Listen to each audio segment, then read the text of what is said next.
Welcome to the Cognitive Crucible, produced by the Information Professionals Association. Our website is information-professionals.org, where you can find links and information about today's conversation and get access to members-only content. Join John Bicknell and explore all aspects of our generational challenge, cognitive security.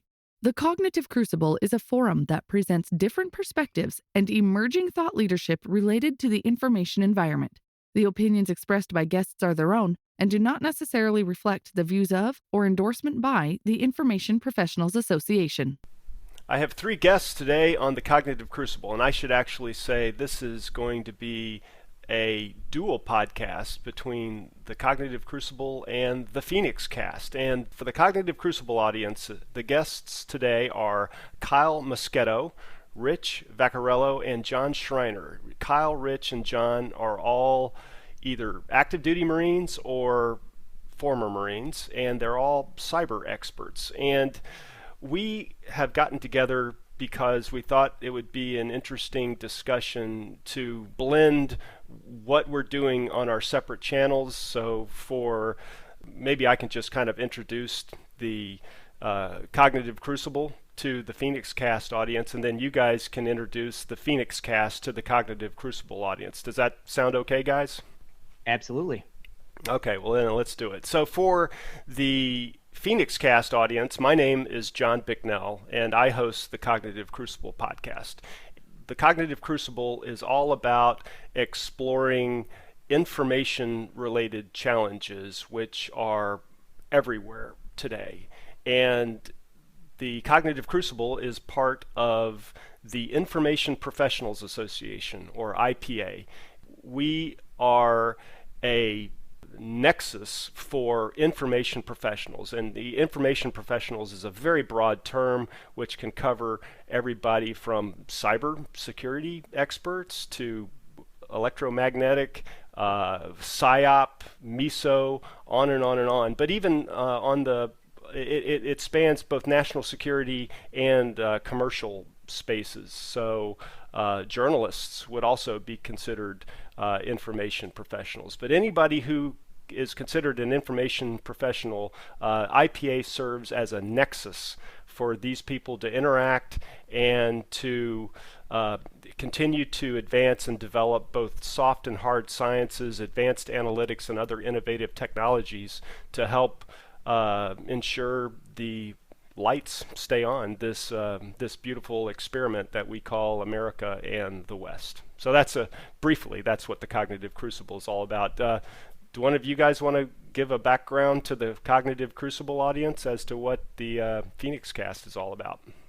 Yeah, I'll start it off, and then Kyle and Rich can kind of pile on here. So the Phoenix Cast, for your listeners, we started with a desire to educate the force. So we knew that a lot of new technology was coming, and it was going to be coming at a pace that we felt was a lot more rapid than we had seen previously, specifically a lot of the movement around the cloud. And we knew that there wasn't a lot of conversations being had, or they weren't being had at a large audience. So we started recording just to kind of say, hey, we know change is coming. Cloud's a big part of that. And we just started by talking about cloud and all the things that had to do with that. And then we kept moving on to different areas that we felt Marines, not just cyber, but communications and other MOSs, just whatever, kind of wherever the conversation took us. And we try to keep it technical, but we also try to make it to where it's accessible to anybody who wants to listen. I think a huge part of this too comes down to the incredible juxtaposition of the technical depth that people expect out of the private sector versus the technical depth that nobody expects out of a military branch, especially not the Marine Corps. For better or worse, Marines have a bit of a reputation of being sort of like the gung-ho, kick-ass, get stuff done, where maybe intellectually awesome and deep is not necessarily what people on the outside looking in see about Marines. I think Marines from the inside looking out have a very different opinion of our capabilities and especially our leadership.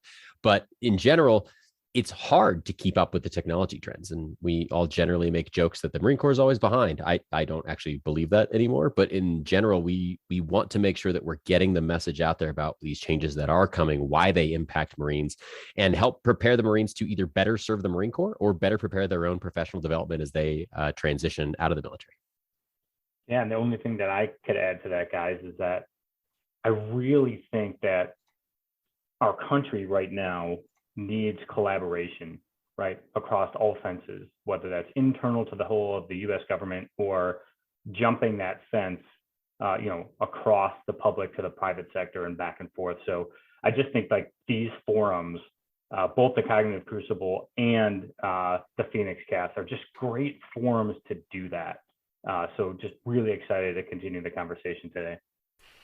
Yeah, and for our audience, this is John B. We went over our naming convention. So for the Phoenix Cast, that was John S. and Kyle and Rich talking in that order, and I'm going to go by John B. this time if we have to talk to one another like that. So it's called the Phoenix Cast. How did you come up with the name Phoenix Cast? Number one, and number two, I know that it tends to be Marine centric, but the kinds of stuff that you guys talk about is not applicable to just the Marine Corps. Would you say that that's fair? Absolutely. And Rich, you get to take this one on the name. All right, no problem, John. Yeah. So in 2019, we decided there were a bunch of internal technology initiatives going on inside the Marine Corps in order to just ensure that the Corps itself could move forward and innovate in technology across the board, whether that's cyber or communications or any of the other technology related fields, because tech is almost at this point a competency across all job fields, right? We decided that we needed to actually create an organization that would fuse together the silos of excellence across the Marine Corps. So for those who traditionally have been part of the DoD or part of the US government writ large, you would understand that there's people that buy stuff for us. There's people that manage money for us. There's people that do engineering for us. Then there's people that take those things after we smash them all together and then go use them to deter adversaries in an operational sense, right? Both kinetic and non-kinetically. And so we decided, how are we going to do this? We had a few general officers that came up to me and John and said, hey, you guys seem like you know what you're talking about. So you get this monumental task of creating an organization that fuses all those activities together. So John and I stepped off smartly, and we started looking to some of our mentors, which largely pointed towards Gene Kim and a whole development operations movement that had been going on, for the better part of a decade in the private sector. So we read the Phoenix project, we read the Unicorn project, we read the DevOps handbook, and we're like, hey, these seem like great ways and means to get to specific ends that the Marine Corps wanted to get to. So we looked at the Phoenix project and said, why don't we just, like Phoenix rising from the ashes, right, inside of the Marine Corps, create a cross-functional organization in the form of a task force, because we're in the service component. So we decided to name it the Phoenix, Task Force Phoenix. And then what came out of just a natural growth of those activities inside of the Marine Corps, we started talking about it and collaborating. And then John, I have to give him credit here. He was like, hey, we should start talking about this in a way that other people can be participants in the conversation. And it's not just us talking at people, we're getting ideas. And so he was like, Rich, we're doing a podcast. And I was like, I will follow you, sir. And that's what we did. So we named our cast, the Phoenix Cast, in the namesake of the task force, and really a nod and a tip over to Gene Kim and the DevOps movement. I don't know if, John, that makes sense to you, but that's how I really worked with John to start this. And then we thought we absolutely need a dedicated private sector professional who also is a Marine to jump on this cast and provide us the things that we're not well aware of. And then Kyle just came marching along and said, I got you guys. And so that's where the trifecta kind of came together. They invited me on the first cast, and then meet like 10 minutes later, we're like, you want to co-host this with us? And I was like, sure. How involved could this actually be? And, almost 50 episodes later, here we are. Yeah, I was going to say two things. One, reminder, Rich and I are both U.S. Marines, and the opinions expressed on this podcast are those of the hosts and the guests, not official military policy. And of course, Kyle's opinions are his own, not any business or other endeavor he's associated with. And then the other thing I would say to that is, yes, all those things that Rich said. And if you go back and look at our show notes, it's pretty funny because Kyle is the first guest and he's like the guest that never left. Basically, like, I stayed on the couch transition. forever. Yep. Yeah. Yeah. I mean, like, hey, once he started sleeping on the couch, we were just like, yeah, he's kind of fun to have around. Why not? He's like the guest that never left. Exactly. I'm going to get that on my shirt, I think. Yeah. All right, fellas. Well, awesome.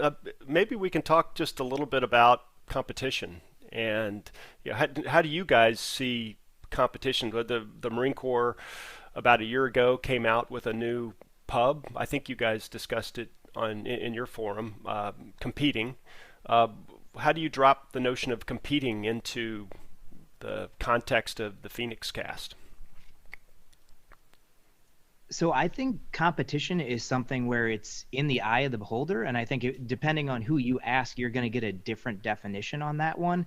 And I would say the most important thing for cyber and for all of those who are kind of part of that conversation is to remain relevant in the conversation. So staying in touch with leadership, being part of the planning sessions, and really just indoctrinating yourself in what is happening, making yourself relevant on a daily basis, such as listening to things like the Cognitive Crucible and other people who are talking about all of these types of issues, and thinking to yourself, how can I have technology either be part of the solution of this problem, or if I am someone else's problem, how can I make it really difficult for them to solve?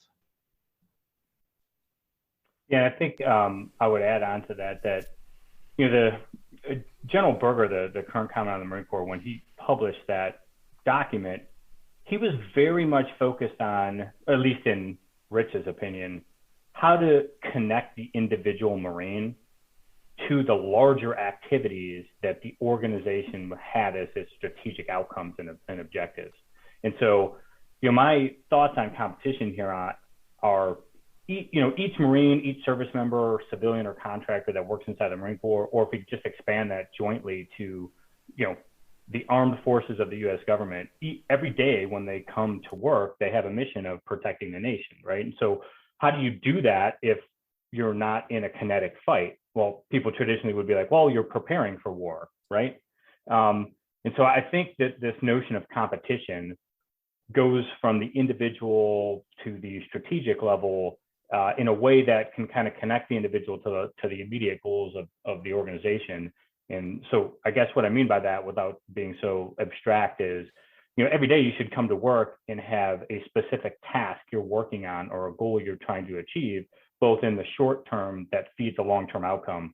And so when we start talking about competition, I believe honestly that Marines are competitive by nature, and so are all our other service members, right, across the services. And so how do you take that spirit for competition and infuse it into your daily tasks to make sure you're delivering against them in a way that's meaningful? And so I think that's the soft side of competition, right? Just to be very transparent, is this like human nature, wanting to compete, wanting to help deter adversaries away from what you hold dear, which is your way of life. But then I think that there's the hard piece of competition, which is how do you actually do that deterrence work in a meaningful way? And that's kind of why I think, us talking about, collaboration as a theme between what both of these casts offer to the larger community on both sides of the public-private fence, is just that there are discrete outcomes because we have finite resources that we have to apply to deter adversaries against, our what we hold most dear. So I think ultimately the hard side of competition is we have to get after this in a deliberate manner, and it can't be very like, I think a good phrase here would be, best intentions. There have to be exact goals that get finite resources applied to them and then solutions delivered. So I think there's a soft and a hard side to competition. Kyle, looking at this from a private sector perspective, we talk a lot about how revenue is a thing that generally drives what private sector companies do. Like, how, the soft and hard things that I talk about, like, does that apply, from the private sector side? I think so, but I think my perspective on it's slightly different and maybe a little more crass, which is shocking to our listeners, I'm sure.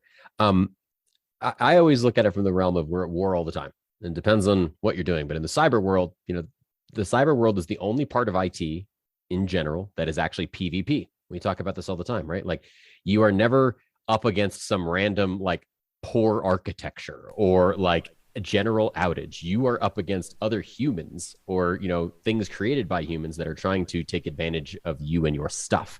And so for me, competition is an inherent part of what cybersecurity is all about. You are constantly playing 4D chess with someone who is down the street or on the other side of the world and can access your surfaces as easily as anybody else on the planet can. It's just a matter of how much do you know.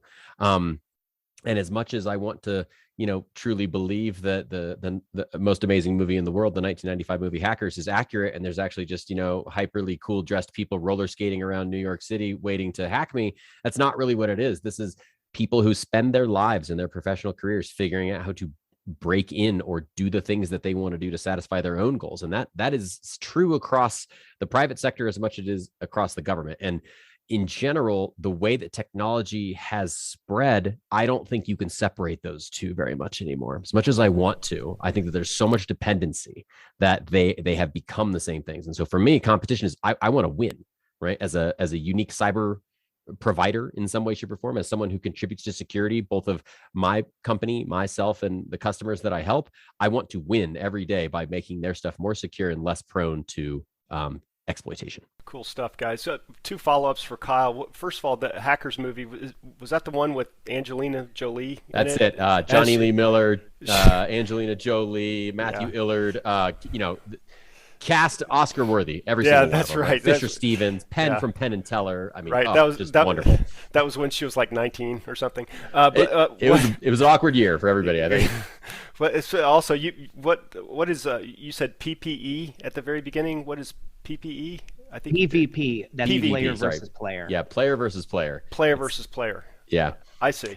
100% on all this guy. This is John Bicknell.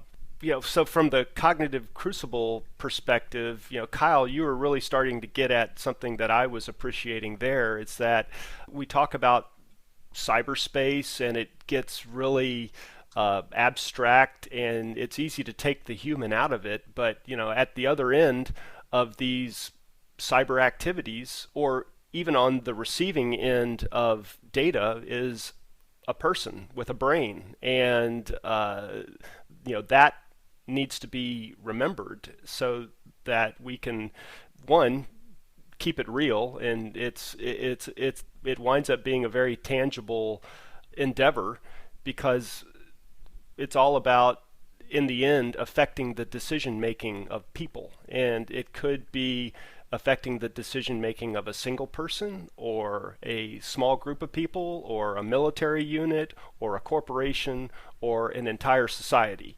And that needs to be kept, I think, at the forefront. And as far as competition goes, one of the things that the Commandant put in that little competing pamphlet, and we'll put a link to it in the show notes, but these types of things are supposed to be debated and discussed. And I think both of our forums, I would say, it's a bit of an informal PME channel for not just military service members, but private sector individuals who are interested in cybersecurity, information security, just maintaining the security of the ecosystem that the business is operating in. Would you guys say that that's fair? Yeah, I would definitely say it's fair, and that is generally what our goal is. And for the people who don't get to see how the sausage is made, most of our podcasts, like, I don't come up with these ideas. Kyle and Rich generally don't come up with these ideas. Most of the time, it's someone reaching out to us and saying, "Hey, I loved your episode on insert episode here. I'd really like to hear you guys talk about blank. By the way, I know somebody who does that." That's how the vast majority of our episodes come up. So yeah, it very much is that informal channel, and most of the time all the thoughts come from the audience, and we just kind of talk about what they want to talk about. Yeah, I think that go ahead, Rich. Oh, thanks, Al. Yeah, so I was going to say, I think that both of these casts are just 2 examples of forums where people can actually insert truth or a little bit of truth into the social narrative, right? Because I think we'll talk later on the cast, just this whole disinformation movement that we find ourselves in the middle of, right? Like I just look for like shining lights on a hill and wanted to be part of creating one of those shining lights where we can infuse a little bit of truth, right, into this narrative that we call, the social discussion right now, that can be tracked back to professionals who, for given definition of professional, talk about this on a regular basis to help educate the larger populace. So I completely agree with you, John. I like the lighthouse metaphor on this too, where, if you don't care about cybersecurity, that's fine. Cybersecurity sure as heck cares about you. And it's just one of those situations where, like basic financial literacy, everyone needs to be somewhat up to speed on how this impacts their life. Maybe we can transition to one of our other topics. I think both of our audiences would appreciate hearing a little bit from us about, what are some of the key themes or the big foot stompers that each of our forums have discovered. Now, you guys have had 40 something episodes, and I've had 70 episodes. So what are some of the big takeaways that you guys have so far? Yeah, I think about 50 in now. We've put together kind of 4 main tenets, I think, that we're trying to do or that you can take away from the cast. The first one being understanding the basics. And I think a lot of times the basics it's just placated and people say, oh, yeah, of course I know that. And we try to go a little bit beyond that and say the unsaid or explain it just a little bit deeper so that those who kind of weren't willing to say like, yeah, I don't really have that. We try really hard to make sure everybody's got a pretty good baseline on what the basics are and understanding so that they can be a contributor to the conversation. The second thing is talking about new technology, and specifically how new technology is part of the military or could be part of the military, and really highlighting the importance of that you need to keep learning. There's no point at which you're like, hey, I hit my captain or, mid-level manager time, and now it's just kind of like cruise and do some supervision. No, every single Marine in the Marine Corps needs to keep learning.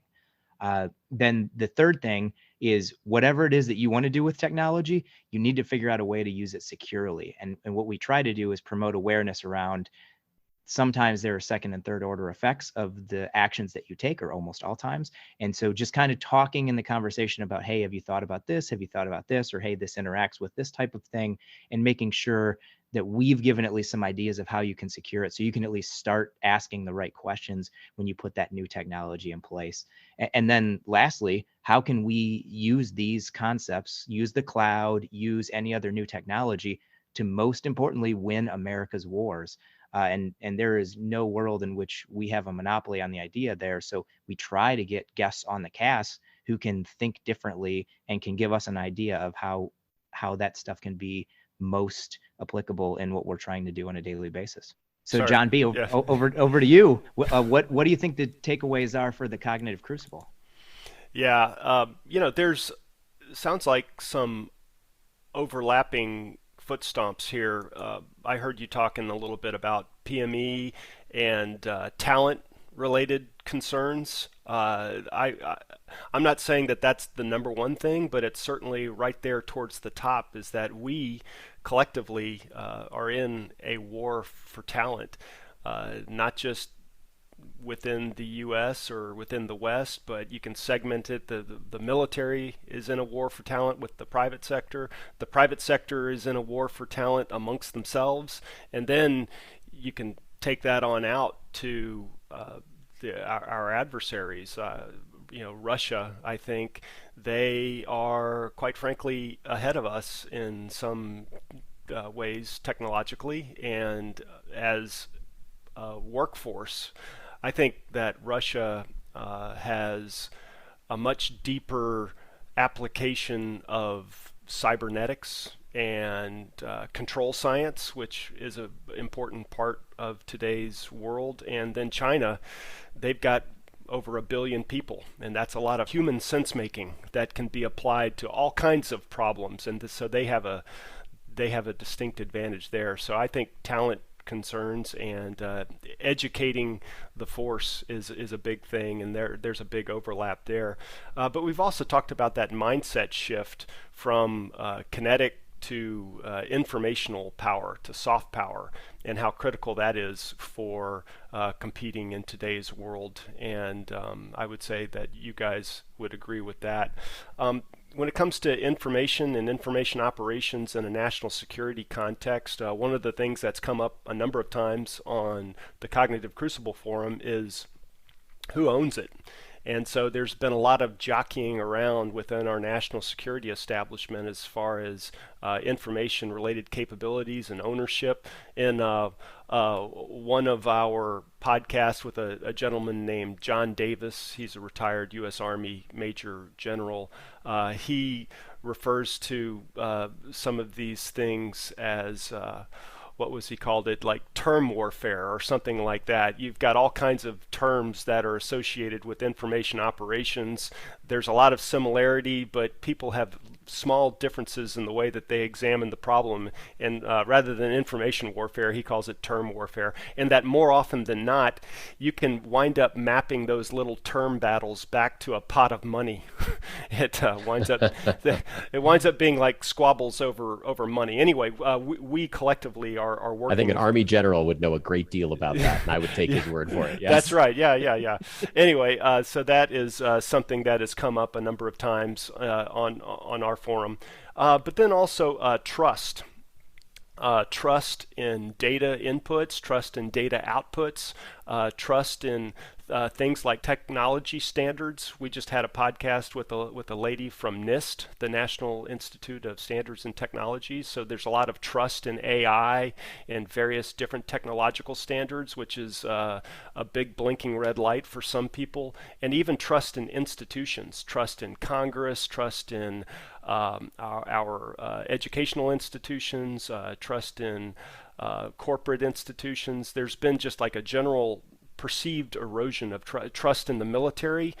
Thankfully, I think trust in the military tends to remain relatively high, but there's been stuff in the news about trust in the military lately as well. So this erosion of trust in our institutions is something that is a live discussion item, which is all related. And then finally, we are seeing, or like I'm hearing some kind of like a renaissance of Colonel John Boyd and the OODA loop. And for people in our audience that might not realize it, but the OODA loop and John Boyd, he's an Air Force colonel back in the 50s and 60s. He was the one that was the key thinker behind the creation of the OODA loop, which is something that's come up a number of times on the Cognitive Crucible. So I probably went on too long there, but I'd love to get y'all's reaction to any of that. Yeah, I'll stop first here. I want to jump in here. A couple things you said, John, specifically because I think there were just like 3 items in there that are like what my peers on the Phoenix cast would say are like, my leg is shaking, knife hand type moments, right? So the first one is, so when you talked about like buzzwords, right? Or, you referred to the general speaking to pretty much how somebody walked into the Shark Tank, used a buzzword to get funding, right? And then that word stuck around for a while because there's money associated with it, right? Which I think is a brilliant way of describing that, right? But I think, at the heart of that too, what's really connected there is, and when you talk about like ownership and who owns what in the information environment, I think this is super topical. And here's why. I feel like our adversaries are hedging a bet that this thing that we call jointness, right, that came out of the Goldwater-Nichols Act back in the 80s, is still not really flattened out the US government writ large, specifically the DoD between its service components, and then all the other agencies, we call them the 44 states, whatever you want, inside of the US government, right? And so I believe that our enemies and adversaries are hedging a bet on the fact that we can't work together effectively because this thing called jointness is still around. Otherwise, it would just be called the US Defense Force, right? Or something like that, right? So same uniform, no different name tapes, all that kind of stuff. And by the way, if you're a Marine listener to this and you want to think, hey, why is Rich going against componency. He's a Marine. He should want to make sure the Marines are at the forefront of all the things, right? Heretic. Exactly, right?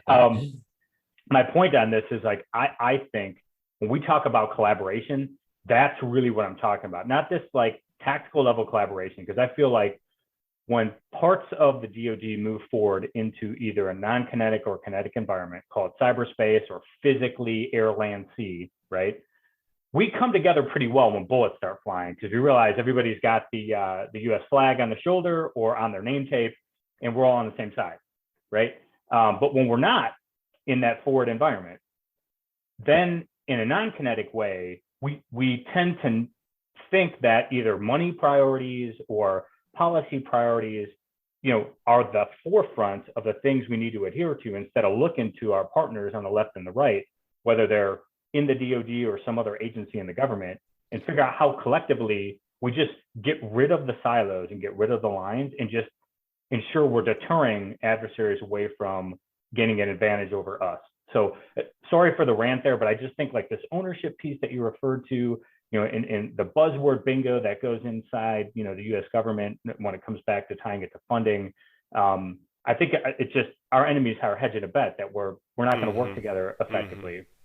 And then I think, the second thing that you talked about, is you talk about trust, right? I think this is a huge issue, and I'm going to kind of save rounds for probably later out on the cast, but I honestly believe that this is a existential threat, right, to our way of life, right? So trusting information, the producers of information, the consumers of those information, the data storage solutions that process that information between the consumers and the producers, it just is something that we have to continue the narrative on. So I'll yield the comments to the rest of the casters here, because I can go on forever here, but I think John's leg is shaking too as well. I will grab the baton. So okay. Yes, and I'll stay within trust here. I think that is the number one thing we're trying to do with the Phoenix Cast, because I think a lot of times what you find is when you have distrust or you have a sense of defeatism, two of the main contributors to that are a misunderstanding. So, we try to explain the basics and get everybody on the same page so that we're not using apples and you're using oranges and we're having two different conversations and we're talking past each other. So we try to get everybody baselined, and then we try to have the transparent conversation and talk about things. And I think that's one of the main ways we can contribute towards trust, is having those conversations, having those technical experts come in and explain how those things work. And I loved your NIST cast. That was really good. We need more of that. We need more of Google coming on and saying, hey, we're going to have the following AI principles. And the reason we're going to have this is so that we don't have, these negative ramifications, so that people don't just automatically run with ideas of why you've done things. And I think the Cognitive Crucible and the Phoenix Cast and other things like this are absolutely necessary now more than ever for those specific reasons, because otherwise the trust is just going to keep eroding. So we need to get out there and we need to have these conversations, and we need to explain what we are doing and why. Yeah, I think Kyle wants to jump in, but can I just insert something? I think you can probably take it. But something you guys mentioned a while ago. So personal question for me. What is DevSecOps? And I think DevSecOps drops into this trust conversation a little bit. Could one of you help answer that for me and for the Cognitive Crucible audience? Yeah, sure. I'll take it, and then Rich, you can clean up for me. So DevSecOps, that is, it stemmed from DevOps, which you have developers and you have operations folks. So think the people who write code, and then the people who run the infrastructure that code generally runs on. And what Rich talked about at the beginning of this cast about breaking down the barriers and getting people together and working together, that's what DevOps is where you make sure you get your developers and your operations folks working together on the same team with fewer barriers to communication and collaboration.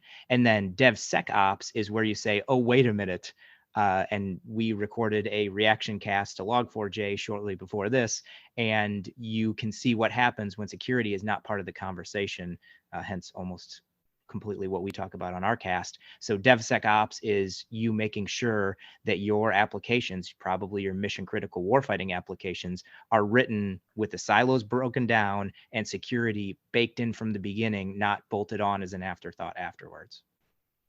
Yeah, I'll jump in here and hand it right over to Kyle, like really quickly, because I think the guy that works in the private sector is probably the best person to have this conversation with us. But ultimately, you have customers, right? Whatever that customer might be. And you have technology professionals that are trying to get them solutions that they need, thus the fact that they're paying you, right?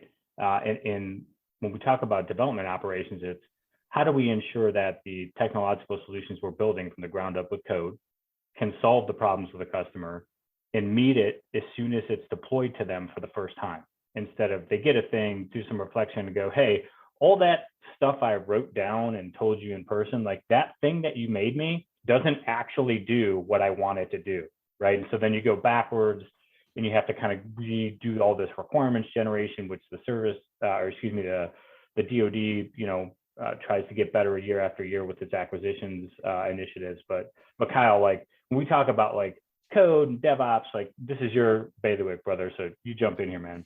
Yeah, I have to answer this question a lot in my day job and in my history. I've held the title of director of DevOps in numerous job roles before, and we'll do the massive rapid oversimplification. In the beginning, there was ops, and this is what we all know as our sysadmins or our gray bearded ultra nerd people who work in Unix and Linux all day.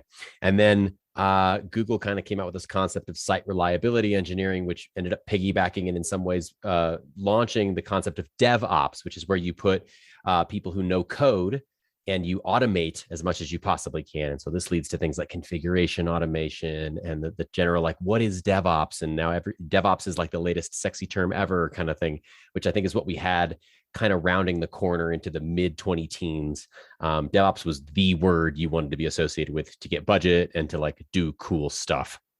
And then the security people who have always been banging their drum behind the scenes and going, holy crap, somebody please put us in this equation. And we ended up getting DevSecOps, which is doing the exact same thing, but focusing with security first, the thing we always say we will do and we seldom do.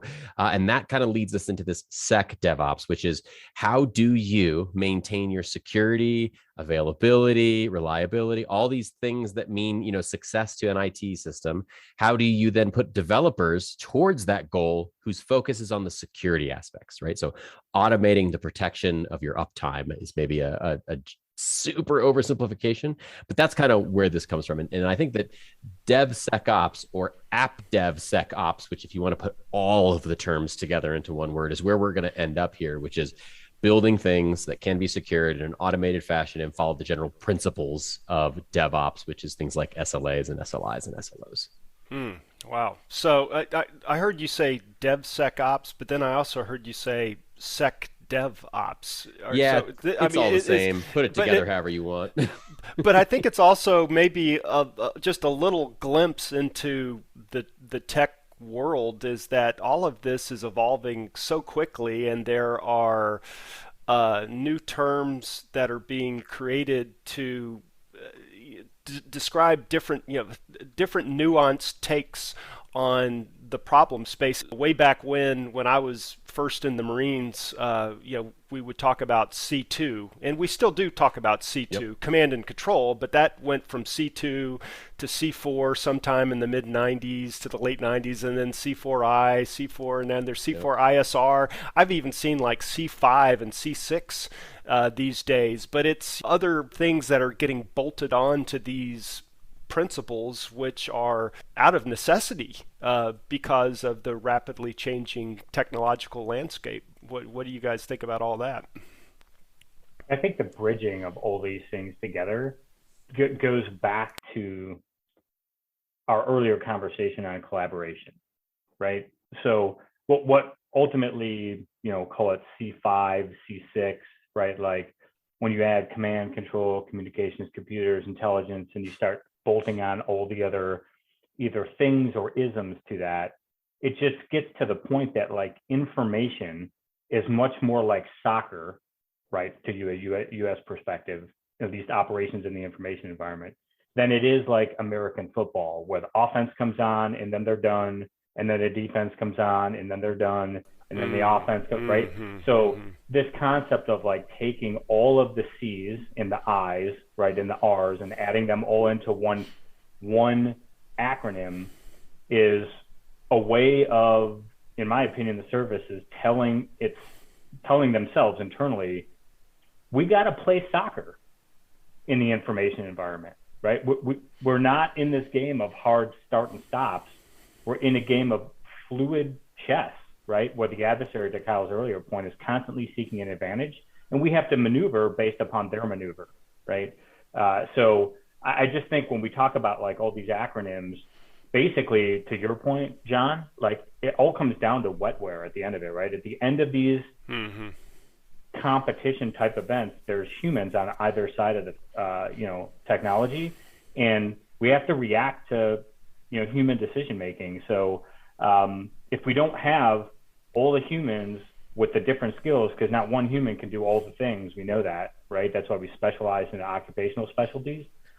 They got to be working together in some sort of collaborative environment in order to gain a competitive advantage or deter somebody for gaining an advantage against us. So, and I don't know, does that help, John? I think that, is kind of how I would describe it. Yeah, it does for sure. I want to get y'all's take on this as well. This is John Bicknell again, Cognitive Crucible. So I have come to think about this beautiful society that we're all standing on the shoulders of giants, right? There's previous generations, going back, you could say hundreds or thousands of years, we have leveraged the technology and the know-how, and here we are in the year, well, it's the end of 2021 right now, go at the early 21st century, perched on top of all of this technology that is providing this lifestyle and this culture that we're enjoying. We're all Americans, but let's just the world in general is riding on top of all of this exquisite technology. But the way I think about it is like there's this golden egg that is perched on top of this scaffolding, which is full of Swiss cheese. And there are all of these vulnerabilities that are, not visible to most people. And that's where I think the cyber attacks are just, there's all kinds of opportunity for cyber attacks. And so it seems like one of the major projects, and you guys are probably dealing with this daily, is to retrofit security into this infrastructure. So is it like trying to retrofit DevSecOps into this world, or what's the right way to go about retrofitting security onto infrastructure that wasn't built that way in the first place? So in the question asking what is DevSecOps, the studies we've read about in the various books we've kind of consumed and talked about on the cast has come to the conclusion that if you do security afterwards, it's going to be more expensive and less effective. So I think the number one thing is we need to make, to the best that we can, a deliberate decision on choose. And you hit it with yours, trust. Trust is not just in individuals; it's also kind of in institutions, and in our case, in companies.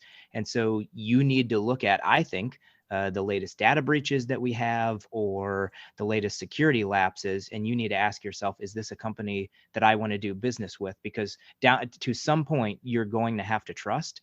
And the smartest thing you can do, I think, at this point, is choosing to trust companies that make smart decisions with security and with your data.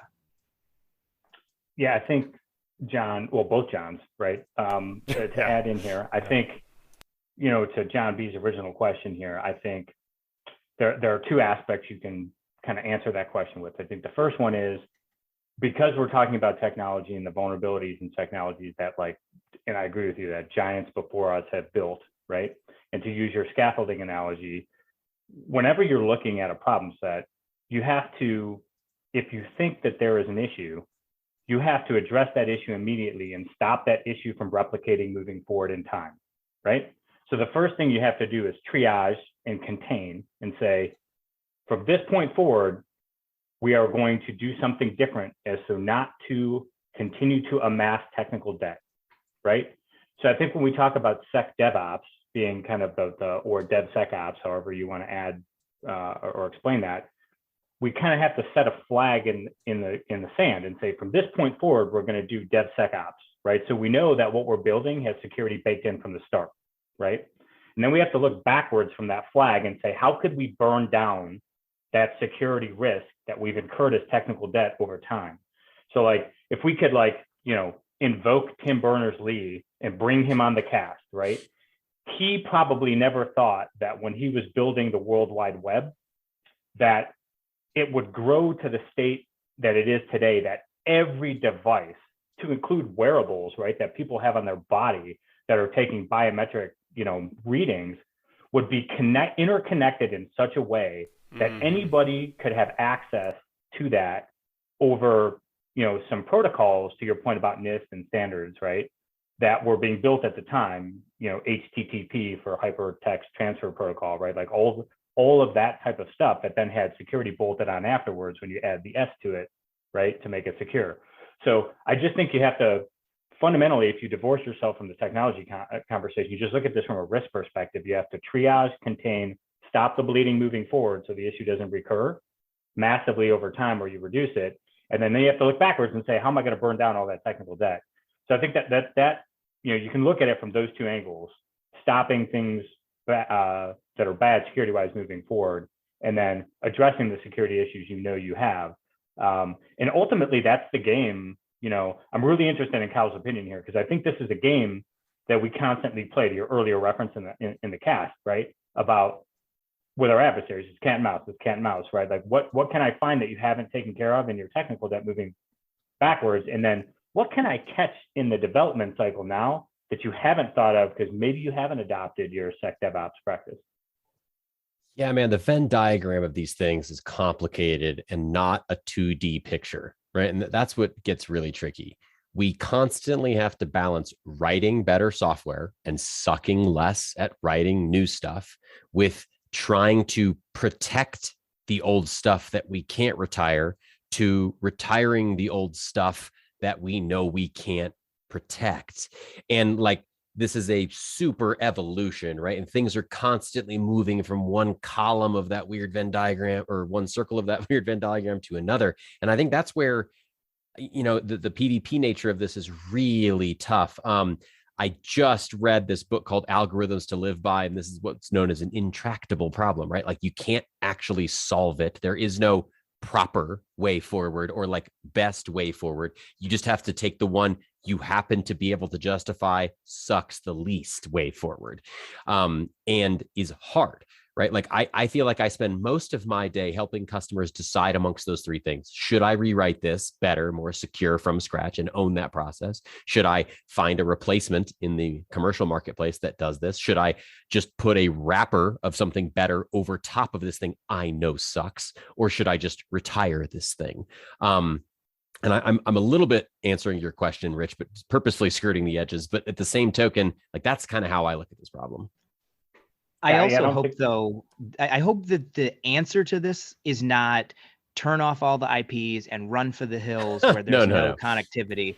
I think that is when people hear this conversation, I just want to put the fine point to it. Sometimes they hear this conversation, they hear, oh my God, panic washes over their face, the color goes away, and they turn it all off and buy a cabin in the mountains. And that is not what we're saying. We're saying this is incredibly deep. It's going to make a humongous difference, ... We need to get it right. Not, oh my God, turn it off.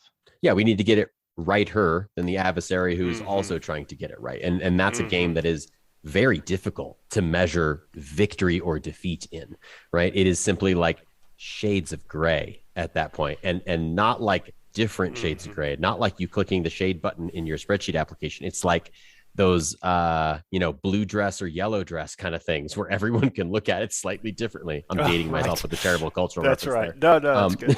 Yeah, but that's good. That's really what it comes down to is, John may look at a problem and I may look at a problem and Rich may look at a problem and we may see it very differently, even though same evidence, same situation, same technology stack. And that's happening exponentially from every nation state, every individual actor, et cetera. And so, winning is not letter grade. It's not ABC. It's like get to tomorrow knowing you did what you could. If I could, one other thing before we move on, because I know we're kind of beating a dead horse here, but I do think I want to say to your point about like building on the shoulders of giants, right? And to John S.'s point about not running for the hills, technology has hyper-connected the world in a way that it's massively minimizing human suffering, right? Like you can't not almost observe any human interaction, right, where there are major nodes of human interaction. Like you could not be in a connected environment where there's an adversary who's taking advantage of humans in a way that is super dangerous, but it's in a very closed off part of the earth or the globe, right? But I would say that like we're so hyper connected now, the technology has helped us help each other, but as a result of being hyper connected, we now have new security challenges. To Kyle's point, there's no right way forward. There's just what do we fix first, and what resources do we apply against that problem? If that makes sense. Yeah, for sure, fellas. Awesome discussion, and thanks for that. I mean, I learned a lot just listening to you guys talk through that just now. So maybe we can transition over to our next item. So, we're doing this partially, at least, to introduce our audiences to one another. So perhaps I could ask you guys to share what some of your, if the Cognitive Crucible audience is brand new to the Phoenix Cast, what are a couple of episodes that they should start with?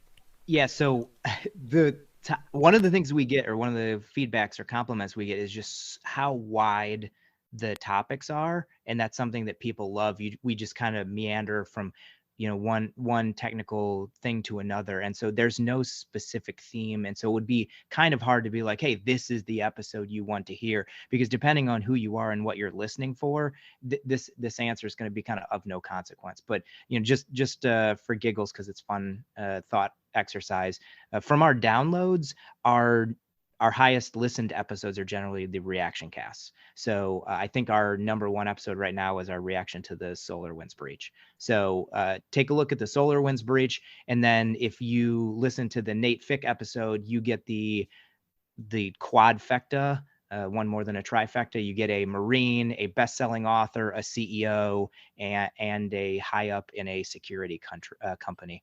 So if you listen to SolarWinds and Nate Fick, that'll give you a whole lot of things. And I'm guessing if you're listening to our cast, you're a Marine and want to hear about Marine things. So you'll get a good chance with that. But just take a look. You can scroll through Spotify and you can see what we've put out there. It's quite a bit of stuff. I mean, obviously we named the cast after a book from Gene Kim, so that's an obvious choice as well. But I think there's kind of something for everybody, and I would just recommend just scrolling through Spotify and taking a look at which one kind of speaks to you. And I'll add one step onto that, which is I think the reaction casts are the best intro here, because if you have heard about a hack or a particular vulnerability that's come out and it's made, normal news, it's bigger than you think it is. And we try to take these very complicated things, strip them down to their bare elements, explain them in normal Marine proof language, if you will, even though, we're all Marines in that aspect, and make them approachable, which I think can be very difficult at times. The reaction cast we just did, we literally borrowed some topics from a person who tried to explain the entire thing with memes. So, that tells you the level we're trying to get to as far as simplicity and understanding is concerned. And then, we, by very definition of those, it takes us a week or two to get these casts out the door. And so by then we know a little more. And, if you hear, a vulnerability came out today, don't look for our reaction video today, because we're trying to synergize and synthesize that into something that's a little more approachable. But that kind of gives you the immediate value. And then the rest of the episodes that we do are designed to help you detect and understand those without needing us to explain it to you, I think is another good way to kind of look through that. Is we're here to generally educate as many people as we can about the most important aspects of cybersecurity and provide, frankly, like associate's degree level understanding of all the broad concepts that relate to cybersecurity in some way and can impact the force. We're not trying to make you doctoral candidates. We're just trying to get everybody to a baseline. And that's our goal. So I guess question back at you, right? So we have a lot of Phoenix Cast listeners, hopefully listening to this cast. Like, what would you say your side of the coin looks like from that perspective? Top episodes, where do we start? Yeah, absolutely. Like John was saying, for the Cognitive Crucible podcast, one of my goals is to open the aperture beyond just a national security focus. IPA was founded by a handful of retired Army PSYOP officers and some like-minded academics as well, but it really had a national security focus, but it's much bigger than just a national security problem. So as I said, one of the goals of the podcast is to try to open up that aperture. So there's really two, I can bucket our podcasts into two big buckets, and one bucket would be with a national security thought leader talking about information-related challenges. And then the other big bucket are non-national security thought leaders, but who are doing really interesting adjacent work that is relevant to operations in the information environment and cognitive security. So if I can take from those buckets, on the national security thought leader side, we did a discussion with a gentleman named Dr. Mike Vickers, who was the former Undersecretary for Intelligence and also for SOLIC, Special Operations and Low Intensity Conflict. The guy is one of those, I don't know him well, but from my perspective, he seems like one of those quiet professionals who has made a tremendous impact on our national security over his multi-decade career, starting, I think, as a U.S. Army special operator back in the 1970s or maybe the early 1980s. Anyway, excellent discussion. It's called Vickers on I.O. and the Cyclops, and there's a pretty cool story about Odysseus and the Cyclops at the very beginning of that episode. So I'd recommend that to your audience, number one. And then on the side of a non-national security thought leader, and coincidentally, our most downloaded podcast is with a gentleman named Professor Yanir Bar-Yam, who is a complex systems scientist.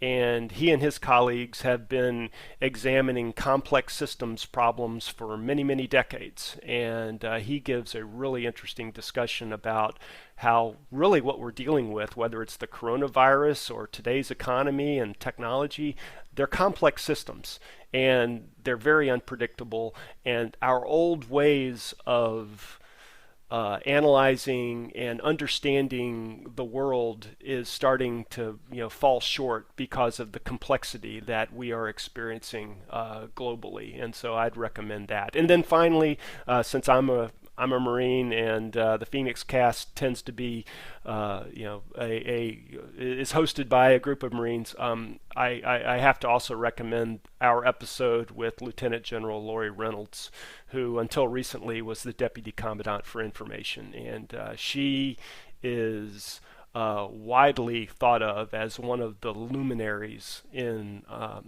information-related challenges these days. So her discussion was a good one as well. Well, thanks, John. I was like that.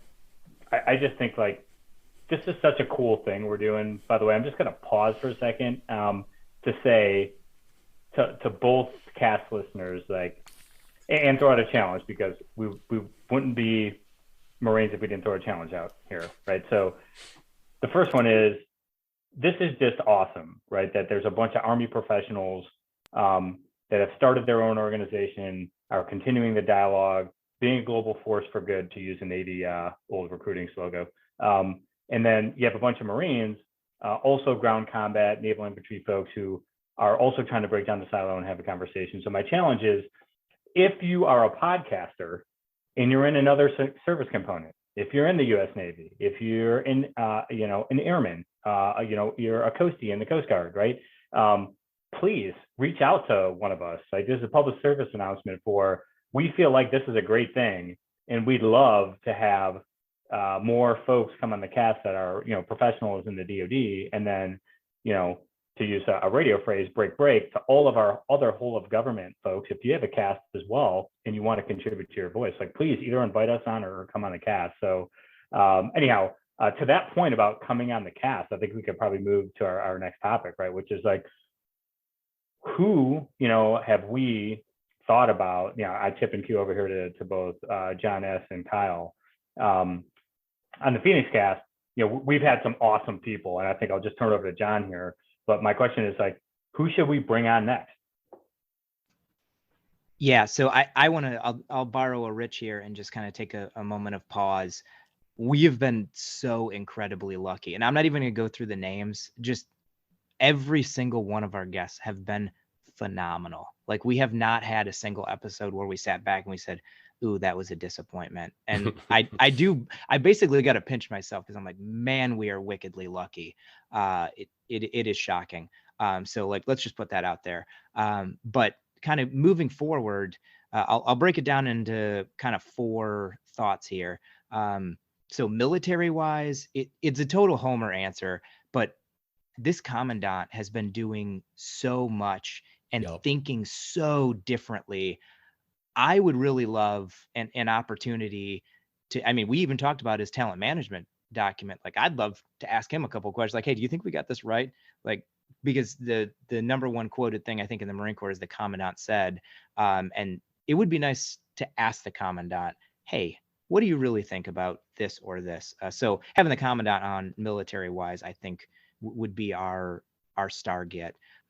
The second thing is, the 3 of us, you're not going to find much nerdier nerds out there. So just some tech visionary or some just huge nerd coming on, maybe the guy who invents 6G or 7G or some kind of crazy fiber technology where now they can put petabytes per second over a single strand or something along those lines. Like, getting some real nerd on and just getting to geek out and really go into the technical detail and give us an opportunity to see, like, hey, can we take this really, really nerdy thing and make it accessible to, anyone who happens to listen in our audience? I think that would be amazing.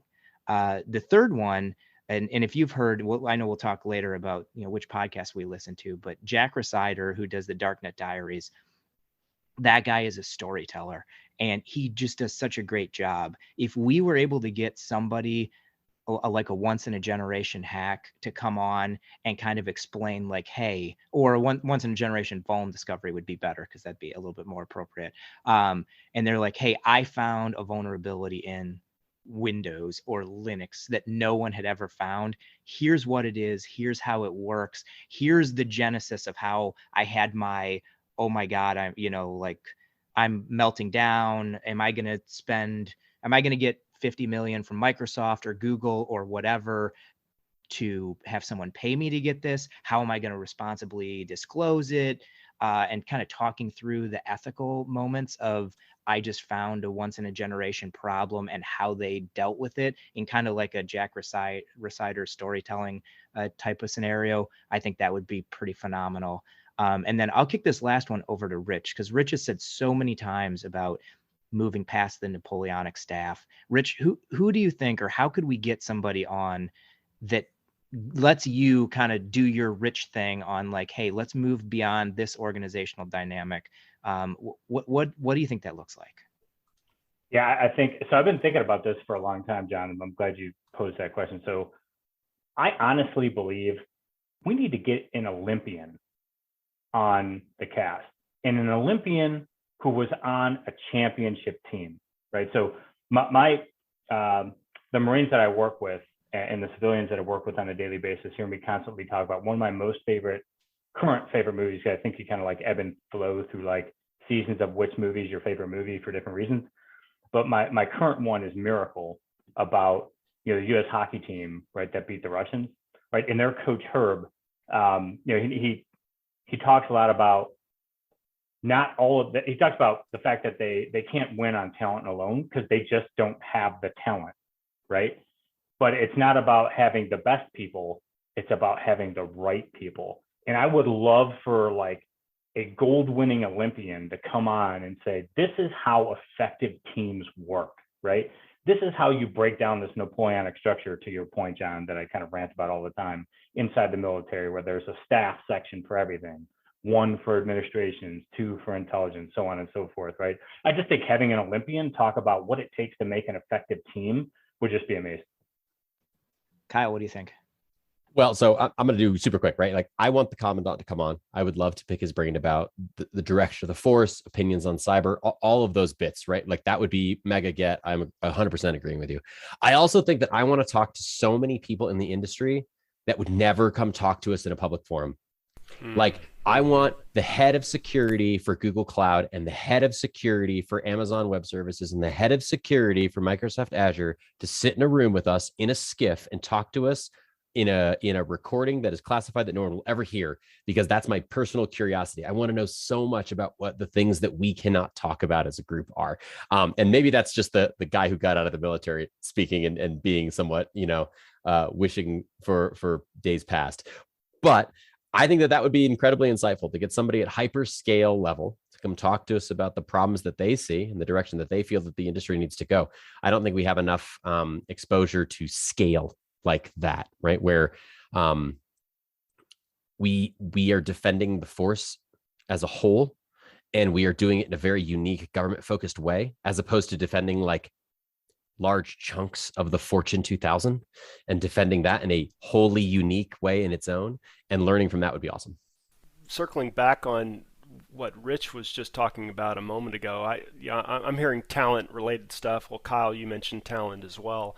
100% on a better way of leveraging the creativity and the innovation and of the American people, or if you neck it down to the military, of the intelligence which is latent within our military services, and being able to figure out how to put together teams dynamically, put together the right teams, maybe bringing teams together for specific purposes and then disbanding the teams, and doing that very quickly and dynamically, I think is a project that needs to be explored very quickly. Bringing in people from the corporate world into the military for either short periods of time to give the military an infusion of knowledge that they may not otherwise know, and then that person goes back to the private sector. But yeah, I think that we just need to start getting a lot more creative with our talent management and capability builds along those lines. As far as the Cognitive Crucible goes, the kinds of people that I would love to have on, just like you said, I'd love to have the Commandant of the Marine Corps on. That'd be fantastic. But any senior sitting national security expert leader would be fantastic. So the current chairman of the Joint Chiefs of Staff, or even the Secretary of Defense or the Secretary of State, that would be phenomenal to hear their perspective on information and cognitive related challenges that face America and the West and the world in general. On the commercial side, or the non-national security side, having the leader of one of the major tech outfits on, Mark Zuckerberg, or even somebody like Elon Musk. I heard an interview with Elon Musk on another podcast just a couple of days ago that was all military centric. I mean, that guy's working knowledge, I mean, unmatched. Yeah, unmatched. You could consider him to be like a polymath. He has a good working knowledge of a lot of stuff, and it would be awesome to get his take on all of this. And then finally, if I could reach back into the archive for somebody who is no longer with us, it would have been really interesting to talk to a luminary like Herbert Simon, or somebody like Marvin Minsky, who were AI and cybernetic pioneers in the 1950s and 60s. And actually Marvin Minsky, he just died a couple of years ago. But those types of people I would love to have on the Cognitive Crucible. Yeah. Well, so guys, I think maybe we're at a point where we're starting to wrap up here, but I'd love to get your thoughts on what are the podcasts that you listen to and appreciate, and they can be anything, national security related, or just good podcasts that our audience would appreciate hearing about. Yeah, so I'll start us off. I listen to a bunch of podcasts. I really like Packet Pushers. They talk more about network stuff. Paul Security Weekly does a really good job of covering all the latest breaches and what's kind of going on in security, which is really good. Darknet Diaries, like I mentioned before, Jack Resider talks in very much a kind of storytelling way, talking through, and most of the time he's on kind of the dark side of things. So he is talking about hackers doing bad things, which is really great to kind of get inside of their mindset. I've started listening to the Lawfare blog. That gets kind of technical and sometimes dry a little bit, but covers a lot of really good topics in there. The Ideal Cast that Gene Kim does talks about a lot of the topics that are very relevant to what we do. The Regular Warfare podcast does a good job covering a lot of the type of military type topics that I think is really good. And even before we were linked up, I was a Cognitive Crucible listener, and I really like even Marines kind of branching out and getting out. So like Kyle was mentioned, or like Rich mentioned, kind of, hey, other services, other people, if you want to get started, the Bunkhouse is another one of those types of podcasts where you got a Marine kind of talking about stuff. And then lastly, of course, Rich and I share a huge love of the University of Michigan, so the MGO blog podcast is great as well. Puked in my mouth. I just puked in my mouth. Excellent plug. Yeah, for me, I too am a consumer of podcasts. I'm actually not a very good reader. I'm just not very good at consuming information via the written word. So I have listened to podcasts for years and has been a part of my personal PME. So my go-to podcast, my number one podcast of all time, is called EconTalk, with a professor named Russ Roberts, and just fascinating discussions that are related to economics. And most people think of economics as money, right? But economics is really the study of resource scarcity, which goes well beyond money. So it's a very accessible, interesting podcast that has a whole wide range of topics that I think anybody who's curious about the way the world works would be interested in that podcast. Hidden Forces is a podcast with a guy named Dimitri Kofinas, who also is a wide-ranging set of discussions that talk about the hidden forces which are running the world. And so he's got a whole bunch of interesting discussions. Dan Carlin, this guy, he's actually not too far from where I live. I live in Portland, Oregon. He lives in Eugene, Oregon. But he has put together this hardcore history podcast series. And, people hear these silly tropes which have a kernel of truth in it, but it's that one of those things like those who don't know history are doomed to repeat it. Well, Dan Carlin, his hardcore history series goes into great detail about all kinds of military and historical events from the past, and he tries to relate those as to how those types of dynamics exist in today's world as well. And coincidentally, that was where I heard Elon Musk recently, was an interview with Dan Carlin talking about all kinds of military aircraft related technology from World War I, World War II, all the way through to today. It was a phenomenal discussion with Elon Musk and Dan Carlin. But then I also appreciate this podcast called Net Assessment. We'll have links to all of these in the show notes. War on the Rocks has a podcast series which would be appreciated, I think, by both of our audiences. And then finally, this podcast tends to be a little bit more political than those other ones I was just talking about, but really interesting discussions on the DarkHorse podcast with another complex systems and let's see, he's a evolutionary biologist and his wife. So I'd recommend the DarkHorse podcast series as well.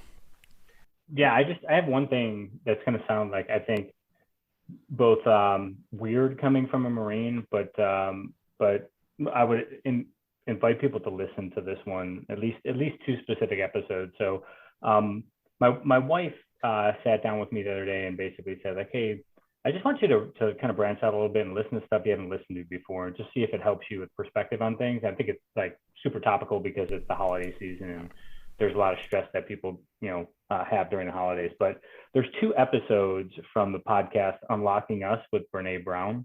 So I know this sounds awkward coming from a Marine, but there's one it's called, Brene with Dr. Angus Fletcher on life-changing inventions. And it talks about the power of literature to just increase, innovation and unlock different avenues to get to a more free society. So I thought that was pretty awesome.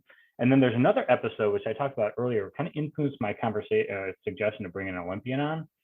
So she has a cast, it's Brene with Abby Wambach from the U.S. soccer team, the girls soccer team, the women's soccer team.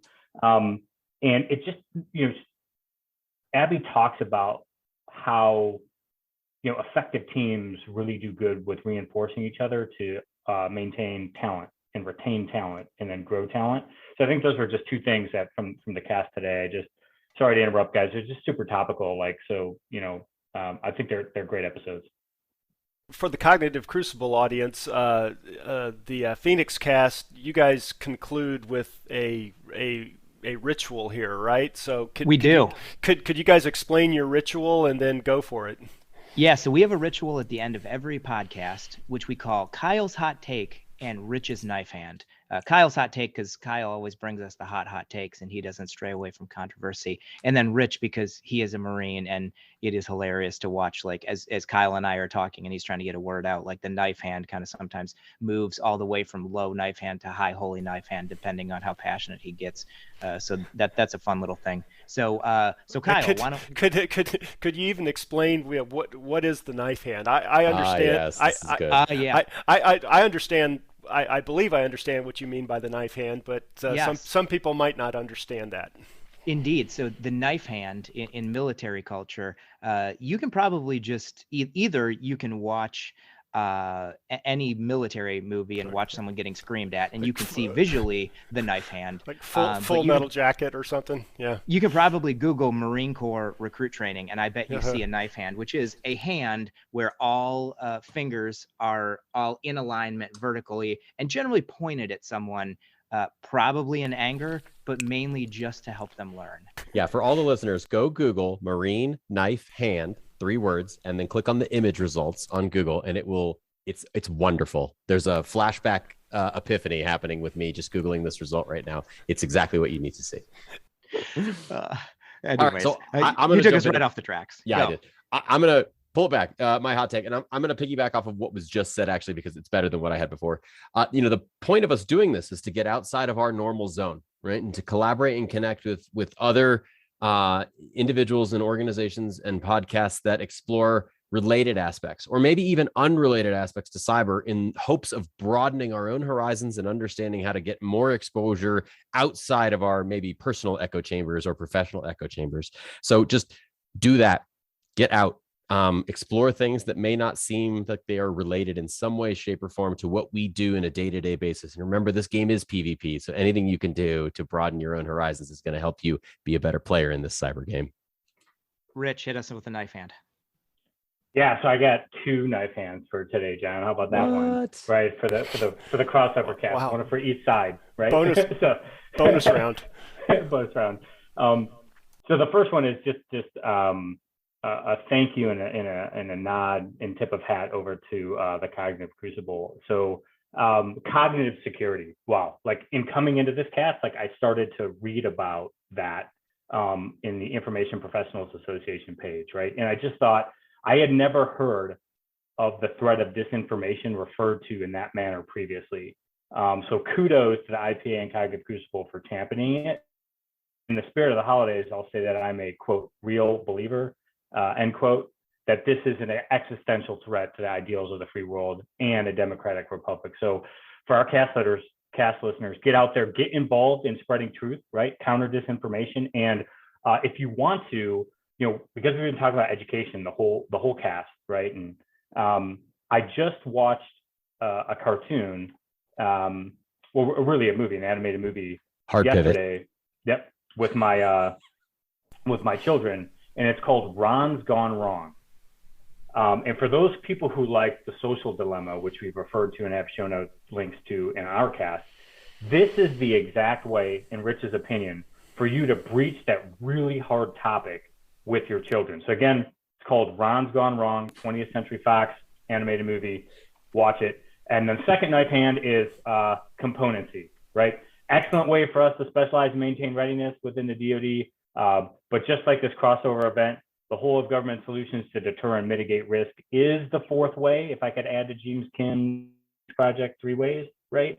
Our adversaries are hedged bets on the USG and our inability to collaborate effectively. So please, if you're listening, help collaboration, be an information sharer and set aside your differences. And I think in the spirit of the holidays, that all makes sense too. So that's my 2 knife hands, John. Awesome, fellas. Well, thanks back to you guys as well at the Phoenix Cast for having me into your forum. Ditto, you guys are doing really important work, not just helping to talk about cyber-related challenges in a Marine context, but it's a much bigger discussion that can be copied and pasted into just about any military ecosystem or corporate ecosystem. So kudos to you guys for what you're doing, the initiative that you've taken, and for having me contribute, I hope, a little bit to your forum as well. So thank you guys very much for that, and Godspeed to you as you pursue your noble efforts, both in the Marine Corps and in the private sector for Kyle. And with that, John, Rich, and Kyle, thank you guys for being part of the Cognitive Crucible. Thanks for having us. Absolutely. It's been a pleasure, John. Yeah, thanks, John. Happy holidays. Yep, happy holidays to you too. The Cognitive Crucible is the only podcast dedicated to increasing interdisciplinary collaboration between information operations practitioners, scholars, and policymakers. To find out more about the Information Professionals Association, visit us at information-professionals.org. Please support our podcast by giving us a 5-star rating and leaving a review.